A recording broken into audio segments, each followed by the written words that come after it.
I've got a feeling I've been here before, in a jungle, in a dirty little war. Young men can die so fast, my God, let's not repeat the past. I got a feeling I've been here before. Saigon, Managua, Cameron Bay, Kosovo, Incheon, Kuwait away. What difference does our name make if we make the same mistake? I got a feeling I've been here before. Welcome to another program of Veterans Speak Out.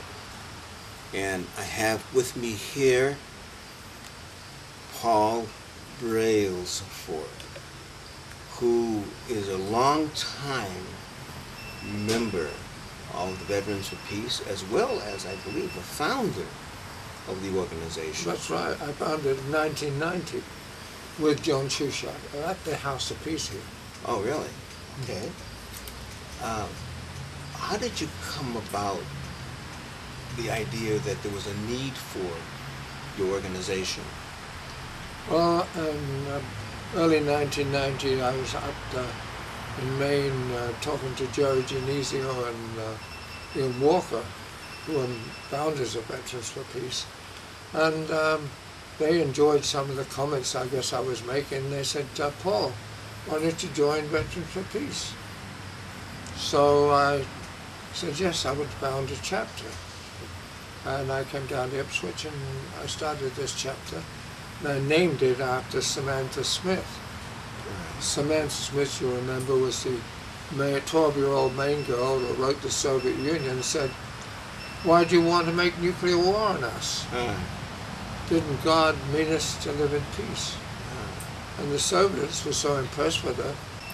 So Mr. Andropov of the Soviet Union invited not only Samantha, but her father and her family to go to the Soviet Union. And they were entertained by Soviet youth, and they became convinced that the Soviets were not interested in making a nuclear war on the United States or anyone else. But I'm interested in the comment you made up in Maine that caused this whole participation of you in the movement. Well, I was talking about my experience at sea and the Second World War and how I'd become what I would call a cosmopolitan type mariner, because I'd sailed under the flags of England, New Zealand, Australia, and I felt myself a part of the world. And I was interested in the world coming to understand each other as I had understood the world, and to realize that with our population growth the way it was going, we got to take care of this problem of confrontation of indigenous peoples. We're all one. Right. And we're either going to survive together or not at all. And I was very concerned about the problems of nuclear weapons. I see. And the Veterans of Peace seemed to have goals that would address my concerns. Well, yeah, it's a very interesting comment back there. You mentioned the fact that you sailed in all these under the flags of all these nations. How come? Well, I was trained for a career in the Merchant Marine in England on the T.S. Mercury in Hamble. I sailed for a while in England, and I found the English a little bit too white shirt and black tie types, Navy types, and I didn't like their attitude some of the time. So when a superintendent of a Elder Dempsey company greeted me after working for him about 6 months on the coast of Africa, 16 hours a day, and I said to him, could I go to London to see my parents? And he said, Mr. Brailsford, you've only been working for us 6 months. And if you go to London for the weekend, I'm going to deduct those 3 days from your 2-week annual leave. And I thought that was a really unfriendly way to address a young officer who had worked hard for it. Right. And on my way to London, I read in the paper that New Zealand was looking for merchant marine officers. Furthermore, they were going to pay more money. So I migrated to New Zealand, and instead of wearing a uniform with a white shirt and a black tie, we wore a uniform with a khaki shirt, open neck shirt too. And we were much more democratic and freewheeling. That's how I came to New Zealand. So you were born in London? I was born in London, England, yeah. Oh, really? Okay. How long ago was that, may I ask? Well, I was born in November 25th, 1915, so that's almost 95 years ago. That's right.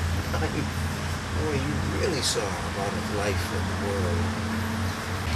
Now, you were born in 1950. That means before the Second World War, you were in the Merchant Marines, correct? Oh, absolutely. I was apprentice of the British Tanker Company, where I served a 4-year apprenticeship with them, training to become a deck officer in the Merchant Marine. British Tanker Company had me sign a 4-year contract. Let me finish. Okay. And they were going to pay me £60 for 4 years. Right. Which is about $300 for 4 years. Yeah. Plus they gave me a galvanized bucket and a bar of soap each month to wash my clothes. Right. You, therefore, since you had this, or have this world view about peace and war, when did you first really get involved in what you can call the peace movement? Well, in 1990, soon after I founded this chapter, Jerry Genesio said that they had an invitation from the Soviet Union for 4 members of Veterans for Peace to go celebrate the 45th anniversary of winning the Second World War, defeating the Nazis. Yeah. So I went with Ben Weintraub and a couple of other guys as guests of the Soviet Union. And I was impressed by their friendship and the disciplines of their army. In fact, there was tears in my eyes when I stood beside Lenin's tomb and took, with senior officers of the Soviet Union, the salute as the troops were marched by. Yes. So that was a moving experience. Very much so. Yeah. But prior to that, did you have any sort of moving experience? Because I know myself, I had a moving experience that turned me toward the idea what war is all about. What's peace? Those questions that came up. Something must have happened even during the war that you remember that. Well, I don't remember any particular event during the war. I mean, I was in the New Zealand Merchant Marine, and we were mainly in the Pacific. And it wasn't until I joined the American Merchant Marine in Hollandia, New Guinea, that I experienced attack from the Japanese. I was fortunate, as second officer of Charles M. McGordy, of being on a ship with only a few GIs aboard as passengers. Because when we anchored in Lady Gulf, the kamikazes started to come in. But instead of choosing us, who had few GIs, they chose a Liberty ship next to us, which had 300 GIs on deck, bargaining with the Philippine canoe people with trophies and stuff. When the alarm went off, they all rushed back to get into their number 3 hold, around which the drums of gasoline were stowed. And of course the Japanese kamikaze chose them and killed 300 GIs at the time, and that was a very impressive moment for me to realise I could have been dead instead of that. Now, that experience, as all the other experiences in your life, must have been funneled into some sort of creativity. A lot of people, when they have these kind of experiences, they write or they paint. Well, I wrote letters to the press, yes. Yes. I've been a frequent letter writer. I also have written poetry about lateral damage, for instance. I can't remember the poem right now to recite to you. Yeah. But I'm sure if you'd been hearing it this morning, you'd remember it. Yeah, right. The Samantha Smith project really kind of excites me. Can you Well, it excited me because here was a 12-year-old girl who was mature enough at 12 years old to realize that something had to be done to stop nuclear war. Yeah. And I thought out of the mouths of youth comes a lot of wisdom at times. Right. And I named this chapter after her to honor Yes. the fact that youth, very young youth, often have very mature ideas. And from that has come a tremendous project, the poetry contest. Yeah, right, we ran a poetry contest here for several years, which Tom actually began it.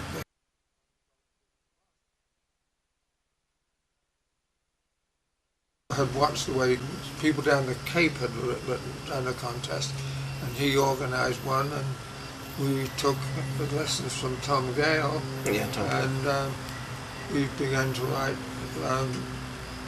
put on good poetry contests. And we had some wonderful poems from young people here. In fact, I'm amazed how aware I know. these kids are. I've read some of that. That's incredible poetry. Right. Yeah, very adult, very...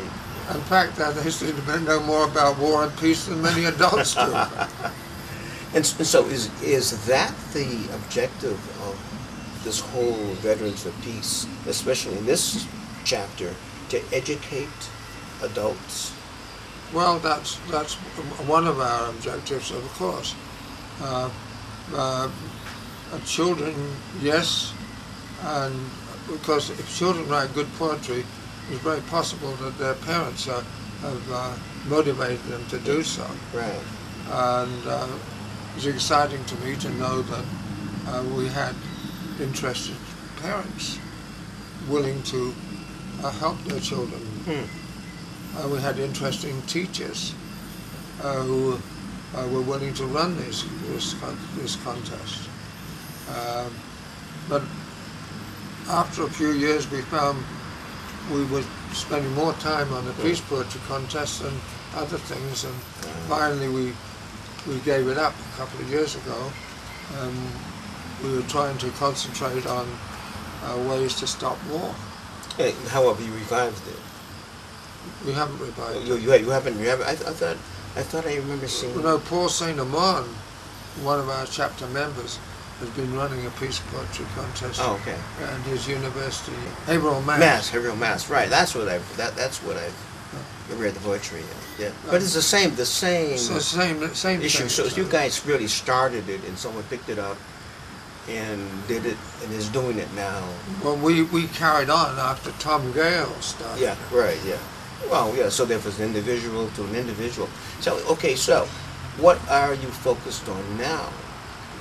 Well, personally, one of the things I'm most focused on is addressing the root problem of peace in the Middle East, which is America's unbiased behavior in taking part in the peace process. We seem to be funding weapons growth and favor the fact that Israel can have nuclear weapons, and we fail to understand that by backing Israel in the way we're doing, we're creating all kinds of problems with the Muslim world. Muslim nations around Israel find that the way the Israelis are building settlements in Palestinian land, doing a divide and rule, creating problems wherever they can to get the Palestinians to act in some aggressive way, which gives them the excuse to use the weapons that we have given them to attack and make the apartheid situation in Palestine worse than it is.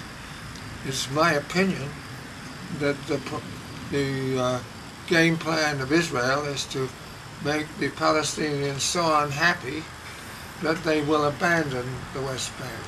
The Israelis continue to intrude into Palestinian territory with their settlements. And I'm very annoyed and disappointed with Barack Obama, because he certainly has the power to follow up on his statement when he was in Israel that they should stop the settlements. And yet within 2 months of him making that statement, his Vice President Begin went to Israel, and Netanyahu thumbed his nose and said, "I'm building settlements." And even today, with the peace process going on between the Palestinians and Israelis, arranged by President Obama, Israel is still behaving in aggressive manners, building more settlements, which the Palestinians said they would stop the peace. They're involved in the peace process because of the way Israel was behaving. And now they've even had a bombing of Palestine. Israel does not want a two-state solution. They mouth it, but they mouth that subject. They say they want it, but they really don't. And it's American policy, in tune with Israeli policy, which is continuing in this aggression against the Palestinians and the Muslims in the Middle East. All right, so that's a lot of work. I mean, you write letters and you read a lot, and you. Well, what about your spare time? What do you do when you're not thinking and writing about this issue in the Middle East? Well, when I was younger, I was going down to Fort Benning to stop the SOA program down there, because the SOA was training Latin Americans to return to their country to help American corporations stop the unionization of Latin American people. They were even killing off union leaders. What we need is a more democratic process in this country. We need a government that is concerned with the rights of citizens, not with the continued monopolizing of our foreign policy by military-industrial complex and the multinational corporations.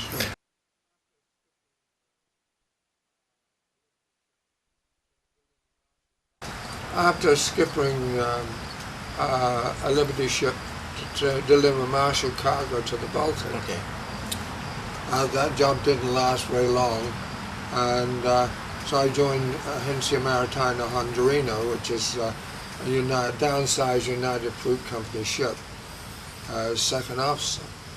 And I ended up as chief officer with them with a Honduran license, running bulk sugar to Boston. And I married a woman I met in Boston, and I came ashore because I wanted to start living a life where I was lived in one place, and I enjoyed the changing of the season for the first time for years.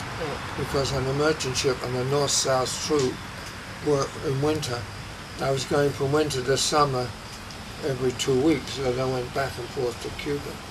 So I swallowed the anchor in 1949 and didn't get indigestion, and within 2 weeks I sold myself as a salesman to a Plymouth car dealership. Really? And Selling cars? And he said to me, "Well, look at your resume. You don't know much about cars." I said, "I beg to differ. When I was in New Zealand, we loaded all, transported cars in our twin decks, and I could use the clutch so well and steer so well, I could back cars up closely to one another without scraping them. And I challenge many people who drive miles and miles who don't get the practice I got to drive as well as I can." And I got the job. Wow. So you were a car salesman. But that only lasted for 2 or 3 months, and I became a real estate salesman for town and country homes. And I did very well at that. And eventually I founded my own business. As a real estate person? No, as a manufacturer's rep, selling commercial fishing gear for the Scandinavians up and down the coast of and Canada. Really?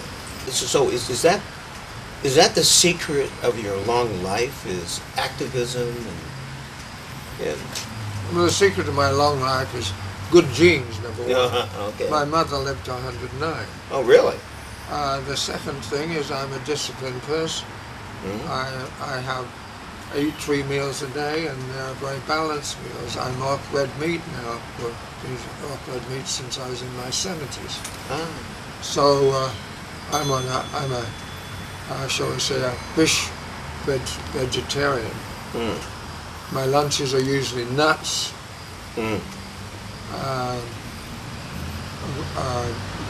good juices, some whole wheat bread, and that's about it. Right. So therefore, that, as well as your activism, that keeps you around for a long time, because you're definitely needed. Your spirit and everything. Well, my spirit is there, but I'm finding that my walking is as good as it used to, so I can't do the marches, I can't do the walks. I still talk the talk. That's it. You still. But my walk the walk is not what it used to be. Well, same here. You talk the talk, and that's what makes people walk. Well, that's what I enjoyed about you this morning. Okay. You know that you talk the talk, but you walk the walk, and you're involved. And I like what you had to say about the Baha'i movement. Yes, well, thank you very much for acknowledging that. And really, thank you for coming and giving us this information. I know we're going to probably talk to you later on in the future in this series, but it's wonderful to have you with us today. Well, I'm glad to be with you and Tom.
I've got a feeling I've been here before. In a jungle, in a dirty little war.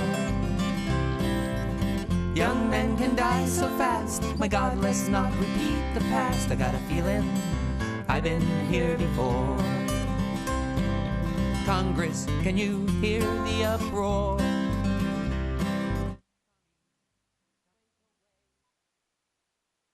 I've got a feeling I've been here before. In a jungle, in a dirty little war. Young men can die so fast. My God, let's not repeat the past. I got a feeling I've been here before. Saigon, Managua, Cameron Bay, Kosovo, Incheon, Kuwait away. What difference does our name make if we make the same mistake? I got a feeling I've been here before. I've got a feeling I've been here before. In a jungle, in a dirty little war. Young men can die so fast. My God, let's not repeat the past. I got a feeling I've been here before. Congress, can you hear the uproar? Commies coming through every door. Dominoes will fall again. Marines will need a few good men. I got a feeling I've been here before.